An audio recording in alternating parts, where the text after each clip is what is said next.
வச்சாங்க வச்சு இந்த ஸ்டேஷன்ல ஒரு பொண்ணுன்னு பார்க்காத கூட டியூட்டியா நைட்டு டியூட்டியா போட்டாங்க. வெளியே எஸ்கார்ட் டியூட்டி பண்றாங்க.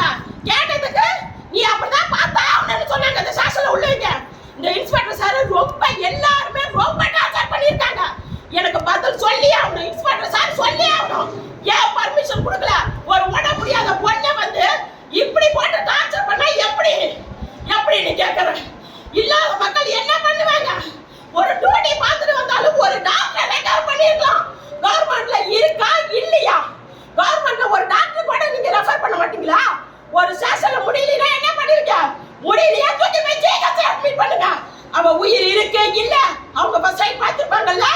ஒரு டியூட்டி வெளியே போறாங்களா உள்ள இருக்காங்களா ஒருத்தர் சொல்றாங்க போயிட்டாங்கன்னு நினைச்சாங்களா? போயிட்டாங்கன்னு. இந்த ஸ்டேஷன்ல எதுக்கு கேமரா? இது எதுக்கு இருக்கணும்? எதுக்கு டியூட்டி பார்க்கணும்? ஒரு ஆள் வெளியே போறது ஒரு ஆள் உள்ள வரது கூட தெரியல. என் அக்கா படுத்தவ வெளியே போனாலா போலியான்னு கூட தெரியல. இதுக்கு எனக்கு நான் சொல்லி ஆகணும். சொல்லாம என் அக்காவை நான் எடுக்கவே மாட்டேன் நான். இந்த ஸ்டேஷன் இந்த தமிழ்நாடு ஒவ்வொரு காவல்துறையும் ஏற்கா 27 சர்வீஸ் 24 வருஷம் சர்வீஸ் வந்திருக்கா. இந்த சர்வீஸுக்கு இன்னைக்கு அவ கொண்டுட்டு போனது வெறும் உயிரை மட்டும்தான் விட்டுருக்குறா.